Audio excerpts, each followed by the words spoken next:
దేవుని యొక్క మహా ఉన్నతమైన కృపలో వర్ధిల్లుతున్న మీ అందరికీ కూడా ప్రభువైన యేసుక్రీస్తు వారి యొక్క ఉన్నతమైన ప్రశస్త అతి శ్రేష్టమైన శుభనామంలో మీ అందరికీ నిండి శుభాభివందనాలు నేను తెలియపరుస్తానండి. ప్రస్తుతం కర్ణాటక హుబ్లీ అనేటువంటి ప్రాంతంలో ఉండి మాట్లాడడానికి దేవుడు అవకాశం ఇచ్చారు.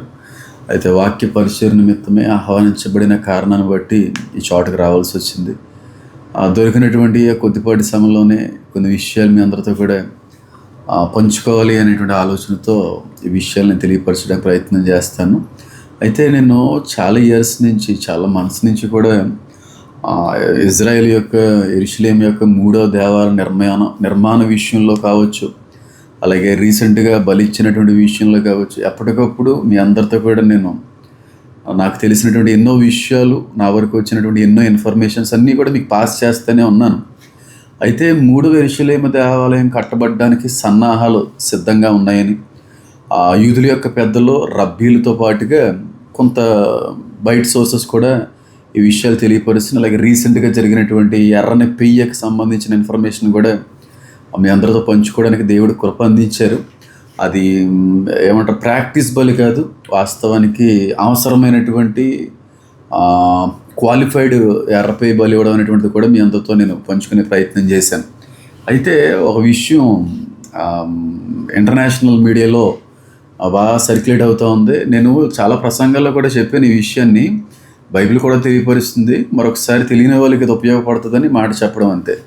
భారతదేశానికి సంబంధించిన వాళ్ళందరూ కూడా ఒక మతానికి సంబంధించిన వారే, కేవలం ఈ మతానికి సంబంధించిన వారు మాత్రమే దేశంలో ఉండాలి అన్నట్టుగా కొంతమంది మాట్లాడే ప్రయత్నం చేస్తూ ఉంటారు. అయితే మనం ఏమంటామంటే, భారతదేశం ఒక మతానికి సంబంధించింది కాదు, ఇది సెక్యులర్ దేశం. ఈ దేశంలో చాలా రకాలైనటువంటి మతాలు, చాలా రకాలైనటువంటి జనాంగాలతో కట్టబడినటువంటి దేశం అని చెప్పి నేను చెప్పే ప్రయత్నం చేశాను.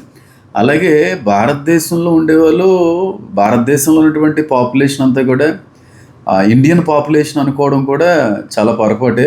వేరే దేశాలకు సంబంధించిన వారు కూడా ఇక్కడికి వచ్చి సెటిల్ అవ్వడం అనేది జరిగింది. అలా సెటిల్ అయినటువంటి వారిలో ప్రధానమైనటువంటి పాపులేషన్, ప్రధానమైనటువంటి జనాంగం ఏదన్నా ఉందంటే ఇజ్రాయెల్ జనాంగం. అంటే ఇది ఈ రీసెంట్గా 2వ యెరూషలేము దేవాలయం కూల్చబడిన తర్వాత చెదిరిపోవడం అనేది, లేకపోతే ముస్లిం చక్రవర్తులందరూ కూడా ఇజ్రాయెల్ మీద దండయాత్ర చేసినప్పుడు అక్కడ ఉన్న ప్రజలందరూ కూడా చెదిరిపోవడం అనేది అదంతా కాదు. కానీ సొలొమోను కాలం కంటే కూడా ముందు నుండి కూడా చాలామంది యూదులు ప్రపంచవ్యాప్తంగా చెదిరిపోయారు. ఆ విధంగా చెదిరిపోయినటువంటి అనేక మంది యూదుల్లో భారతదేశానికి కూడా రావడం అనేది, ఇక్కడ చాలామంది యూదులు భారతదేశంలో సెటిల్ అవ్వడం అనేటువంటిది కూడా మీ అందరికీ తెలిసిన విషయమే. మన ఆంధ్ర రాష్ట్రానికి సంబంధించిన గుంటూరులో కూడా చాలామంది యూదులు అనేటువంటి వాళ్ళు స్థిరపరచబడ్డారు. కాబట్టి భారతదేశానికి ఇజ్రాయేల్కి ఉన్నటువంటి బంధం ఈనాటి బంధం కాదు, ఎన్నో దశాబ్దాల కాలం నుండి కూడా, అతి పురాతన కాలం నుండి కూడా ఉన్నటువంటి స్నేహబంధం. ఈ రిలేషన్ ఎప్పటికీ కూడా ఇదే విధంగా కొనసాగుతుంది. మోడీ గారు వచ్చిన తర్వాత కూడా ఈ రిలేషన్ ఇంకా స్ట్రాంగ్ అయిందే తప్ప ఎక్కడొకటి వీక్ అవ్వలేదు. అయితే తర్వాత రోజుల్లో ఇజ్రాయేల్ కట్టబడిన తర్వాత, ఇజ్రాయేల్కి ఒక ప్రత్యేకమైన గుర్తింపు వచ్చిన తర్వాత, ట్రంప్ గారు జెరూసలేంని క్యాపిటల్గా చేసిన తర్వాత కూడా చెదిరిపోయినటువంటి అనేక మంది యూదులు మళ్ళీ ఇజ్రాయెల్లోకి వెళ్ళి వాళ్ళ జీవితాలను అక్కడ సెటిల్ చేసుకోవడానికి ప్రయత్నం చేశారు. అయితే ఇజ్రాయెల్ గవర్నమెంట్ అనేటువంటిది వారికి అవకాశం లేదు. ఎందుకంటే ఈ కారణాన్ని బట్టి నాన్ జ్యూస్ కూడా, శత్రువులు కూడా మన దేశంలోకి వచ్చేటువంటి అవకాశం ఉంది కనుక ఆ అవకాశం లేకుండా వాళ్ళు చేసేసారు. అయితే రీసెంట్గా ఇజ్రాయెల్కి భారతదేశానికి సంబంధించినటువంటి కొన్ని సంప్రదింపుల్లో ఎట్టకేలకు ఇజ్రాయెల్ ప్రభుత్వం ఆమోదం అనేటువంటి తెలిపిందండి. ఎందుకని నేను దేని గురించి మాట్లాడుతున్నానా అని చెప్పి అనుకుంటున్నారేమో. మన దేశంలో సెటిల్ అయినటువంటి అనేక మంది యూదులు ఇప్పుడు ఇజ్రాయెల్లోకి వచ్చేయచ్చు, ఇజ్రాయెల్ మిమ్మల్ని ఆహ్వానిస్తుంది అని చెప్పి సుమారుగా నాకు తెలిసినంత వరకు 5,800 మంది మిజోరాం, మణిపూర్ ఈ ప్రాంతాల్లో చెదిరిపోయి సెటిల్ అయినటువంటి యూదులందరినీ కూడా మళ్ళీ ఇజ్రాయెల్ దేశం వాళ్ళందరినీ కూడా ఆహ్వానిస్తూ ఉంది. దానికి కావలసినటువంటి అర్హతలు అన్నిటికీ మించి సంతకాలు కూడా అన్నీ అయిపోయినాయి. ఇది రాగలిగేటువంటి 2026, 2027 లోపు ఇదంతా కూడా జరిగిపోతుంది. అందరూ కూడా వెళ్ళిపోవలసిన వాళ్ళందరూ కూడా, ఇజ్రాయెల్ దేశానికి సంబంధించిన వాళ్ళందరూ కూడా అక్కడ వెళ్ళిపోతారనేటువంటి వార్తలు చాలా చక్కర్లు కొడతా ఉన్నాయి. అయితే 2026, 2027 వరకు కూడా వాళ్ళు ఉంటారంటే చాలా పెద్ద అపోహ. ఎందుకనంటే ఈ లోపలే వాళ్ళు అనుకుంటున్నటువంటి సంవత్సరాల కంటే డేట్ కంటే కూడా ముందుగానే వీరందరూ కూడా అక్కడ తరలించబడతారు. అసలు ఉన్నపాటిగా ఉన్నట్టుండి ఇక్కడ ఎన్నో దశాబ్దాల నుండి ఎన్నో తరాల నుండి సెటిల్ అయినటువంటి యూదుల్ని ఇప్పుడు ఇజ్రాయెల్ ప్రభుత్వం గుర్తించి వారందరినీ ఇజ్రాయెల్కి రమ్మండంలో ఉన్న ఉద్దేశం ఏంటో మీరు ఎప్పుడైనా ఆలోచించే ప్రయత్నం చేశారా? వాస్తవానికి వాళ్ళందరూ కూడా మనష్షే గోత్రానికి సంబంధించినటువంటి యూదులని చెప్పి కొంతమంది మాట్లాడే ప్రయత్నం చేస్తున్నారు. వాస్తవానికి అది ఏ గోత్రానికి సంబంధించిన యూదులైనా అంత్యకాల సమయానికి ఇజ్రాయెల్ అంతా కూడా ఒక బలమైనటువంటి జనాంగంగా కట్టబడుతుందని వాక్యం సెలవిస్తూ ఉంది. లేఖన నెరవేర్పు అంతా కూడా జరుగుతూ ఉంది. కాబట్టి ప్రపంచవ్యాప్తంగా అనేక దేశాల్లో యూదులందరూ కూడా చెదిరిపోయి చాలా చోట్ల సెటిల్ అయిపోయారు. అయితే ఎప్పుడైతే యెరూషలేము 3వ దేవాలయ నిర్మాణము జరిగించబడతా ఉంటుందో, లేకపోతే కట్టేటువంటి ఆలోచన అంతా కూడా నెరవేరేటువంటి దినాలు ఆసన్నమైనయో, అప్పుడు ప్రపంచంలో చెదిరిన యూదులందరూ కూడా ఇజ్రాయెల్కి రావాల్సిన అవసరం ఉంది.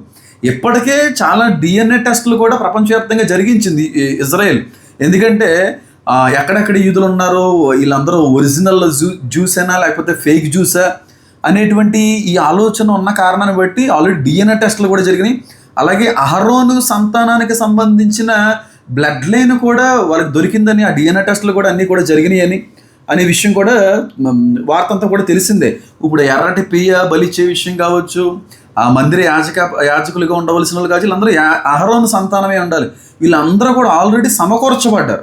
ఆల్రెడీ ఇజ్రాయెల్ వాళ్ళందరినీ కూడా భద్రపరిచి వాళ్ళందరూ ప్రత్యేకమైనటువంటి రీతిలో ఉంచే ప్రయత్నం చేసింది. అయితే ఇన్ని తరాల నుంచి ఇన్ని దశాబ్దాల నుంచి లేనిది ఉన్నట్టుండి ఇప్పుడు చెదిరిపోయిన యూదులందరినీ ఇజ్రాయెల్ గవర్నమెంట్ ఎందుకు ఆహ్వానిస్తుంది అనేటువంటి ఆలోచన మీరు చేయాలి. ఎందుకంటే నేను ఎప్పుడు చెప్తున్నమాట మరలా చెప్తున్నాను, అది నేనే కాదు, ఇజ్రాయెల్ జ్యూస్ కూడా అక్కడ ఉన్నటువంటి యూదులు, అక్కడ ఉన్న రబ్బీలు కూడా డైరెక్ట్గానే ఆ వార్తనంతటిని కూడా బయటికి ఇచ్చే ప్రయత్నం చేశారు. అయితే ఇప్పుడు 3వ యెరూషలేము దేవాలయం కట్టడానికి వాళ్ళు చాలా రెడీగా ఉన్నారండి. చాలా పెర్ఫెక్ట్ ప్లాన్ అంతా కూడా అక్కడ జరుగుతూ ఉంది. దానికి కావలసినటువంటి ఇన్ఫ్రాస్ట్రక్చర్ అంతా కూడా వెల్ ప్రిపేర్డ్ అయి ఉంది, రెడీగా ఉంచుకున్నారు. ఇన్ని 2000 సంవత్సరాల నుంచి కూడా వెతుకుతున్నటువంటి ఎర్రపేయి కూడా ఈ 2025 సంవత్సరంలో బలివ్వడం అనేటువంటిది కూడా జరిగింది. అన్నీ కూడా సమకూరినాయి. అన్నీ సమకూరడంతో పాటుగా అన్ని గోత్రాలకు సంబంధించిన యూదులారా మన దేవుణ్ణి ఆరాధించుదము రండి అనేటువంటి ఒక సంకేతాన్ని వీళ్ళు విడుదల చేశారు. అయితే బయటికి అది మనకు అర్థం కాకపోవచ్చు, కానీ యూదులకు అర్థం అవుతుంది. 3rd టెంపుల్ అనేటువంటిది నిర్మాణం జరగడానికి, లేదంటే అదంతా కూడా బయటికి రావడానికి చాలా దగ్గర సమయం ఉందనేటువంటి విషయాన్ని మనకి అర్థం కావాలి కనుక ఈ విషయాలను కూడా తెలియపరుస్తున్నాను. యూదులందరూ కూడా ఆల్మోస్ట్ 99% అందరూ కూడా ఈ చివరి దినాల్లో, ఈ అంత్య దినాల్లో ఇజ్రాయెల్లో వాళ్ళందరూ కూడా సమకూర్చబడతారు. కొంతమంది బయట కూడా ఉంటారు, కానీ మ్యాక్సిమం మాత్రం ఆ టైంకి వచ్చేస్తుంది. ఈ గుంపులో నుండే, ఇక్కడ నుంచి తరలి వెళ్ళినటువంటి గుంపులో నుండే తర్వాత చాలా పరిణామాలు అనేటువంటివి జరుగుతాయి. అయితే ఇప్పుడు ఇజ్రాయెల్ గవర్నమెంట్ ఇండియా నుంచి తరలించుకొని వాళ్ళ దేశానికి ఆహ్వానిస్తున్నటువంటి యూదులందరికీ కూడా ప్రత్యేకమైన వసతులు యోర్దాన్ సంథింగ్ ఆ ఏరియాలోనే వాళ్ళకంతా కూడా నివాసాలు ఏర్పాటు చేయబోతున్నారంట. అలాగే వాళ్ళకి ఇండియాకి వెళ్ళిపోయి ఎన్నో తరాల నుంచి ఇక్కడ సెటిల్ అయిపోయారు కనుక ఆ భాష, యోధా భాష కూడా వాళ్ళకి నేర్పించబోతా ఉన్నారు. అలాగే యూదుల యొక్క ఆచార వ్యవహారాలన్నీ కూడా వాళ్ళకి నేర్పించబోతున్నారు. వాస్తవానికి ఇండియాకు వచ్చి సెటిల్ అయిన యూదులందరూ కూడా క్రీస్తుని అంగీకరించి క్రైస్తులుగా ఉన్నారు. ఇప్పుడు మళ్ళీ అక్కడికి వెళ్ళటం వల్ల మళ్ళీ యూదులుగా మారిపోతున్నారు. అంటే యూదుల యొక్క ఆచార వ్యవహార శైలిలో మళ్ళీ వాళ్ళ జీవితాన్ని ముందుకు కొనసాగించడానికి వాళ్ళన్నీ కూడా సన్నాహాలు సిద్ధపరిచారు. అన్నీ కూడా నేర్పుతారంట. ఇప్పుడు ఏ పద్ధతులు ఏమున్నాయి, ఆచారాలు ఏమున్నాయి అన్నీ క్లియర్గా వాళ్ళకి మెన్షన్ చేసి వాళ్ళందరికీ కూడా ఒక సండే స్కూల్ పిల్లలకి నేర్పినట్టుగా వారందరికీ కూడా నేర్పించేటువంటి ప్రయత్నం చేస్తారు.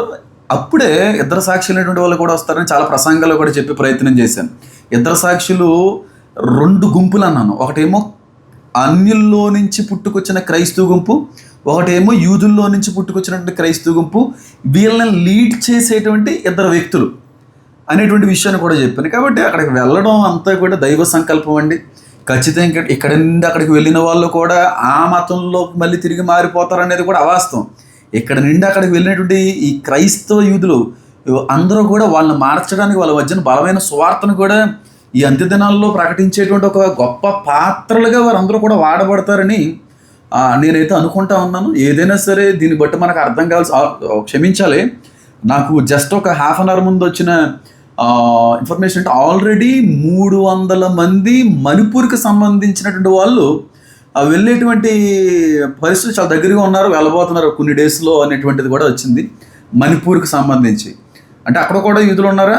కోర్స్ అక్కడ కూడా ఉన్నారు. ప్రపంచవ్యాప్తంగా మన దేశంలో కూడా చాలామంది ఉన్నారు. ఏమో మనం కూడా చెప్పలేం, ఎందుకంటే మనలో కూడా ఆ గోత్రాలకు సంబంధించిన బ్లడ్ లైన్ ఏదన్నా ఎవరి కుటుంబాల్లో ఉంటే ఉండొచ్చు. మనం కూడా వారికి సంబంధించినటువంటి గోత్రాల నుంచి కూడా మన వెనకటి వారు, మన పూర్వీకులు కూడా ఉండొచ్చు. అది మనకు తెలియదు, దేవుడికే తెలియాలి. కాబట్టి ఈ మతాలన్నీ, కులాలన్నవి ఇవన్నీ కూడా మనుషులు పెట్టుకునేవి తప్ప మనం అందరం కూడా వచ్చింది ఒకరి నుంచే వచ్చాం. అయితే దీన్ని బట్టి మీకు తెలియజేయవలసింది ఏంటంటే 5,800 మందిని ఇక్కడి నుండి అక్కడికి వెళ్ళడం అనేటువంటి దాని వెనకాల ఉన్న ఆలోచన ఏంటంటే యెరూషలేము 3వ దేవాలయం యొక్క నిర్మాణం జరిగిన అనంతరమే యూదులందరూ కూడా సమక్షంలో, వాళ్ళందరూ కూడా ఏకమై దేవుని ఆరాధించేటువంటి రీతిలో ఉండాలని చాలా పెద్ద సెలబ్రేషన్స్ కూడా వాళ్ళు చేస్తారు. మందిరం కట్టిన తర్వాత కట్టే ముందు కూడా హ్యూజ్ సెలబ్రేషన్ అనేటువంటిది కూడా ఉంటుంది. ఈ 19th కూడా Saudi prince Mohammed bin Salman కూడా వైట్ హౌస్ రావడం అనేది జరిగింది. ట్రంప్ గారికి ఆయనకి మధ్యన మంచి లావాదేవీలు కుదిరినాయి. ఇదంతా కూడా ట్రంప్ గారి సమక్షంలోని, సౌదీ ప్రిన్స్ సమక్షంలోనే జరుగుతుందండి. 100% జరుగుతుంది. ఒక పక్క నుంచి ఏమో ఇరాన్ అధ్యక్షుడు కొన్ని రకాలైనటువంటి పన్నాగాలు, కొన్ని రకాలైనటువంటి దాడులకి, ఇజ్రాయెల్ మీద దాడి చేయడానికి కూడా వారు కొన్ని ప్లాన్లు అమలు చేయబోతున్నారు అనేటువంటి కొన్ని అప్డేట్స్ కూడా బయట తిరుగుతూ ఉన్నాయి. ఏదన్నా సరే మనకు అర్థం కావాల్సింది, we are in the end days, మన చివరి దినాల్లో ఉన్నాం. ఏ దినమున ఎలాంటి వార్త వినవలసి వస్తుందో కూడా మనకు తెలియనటువంటి పరిస్థితులు.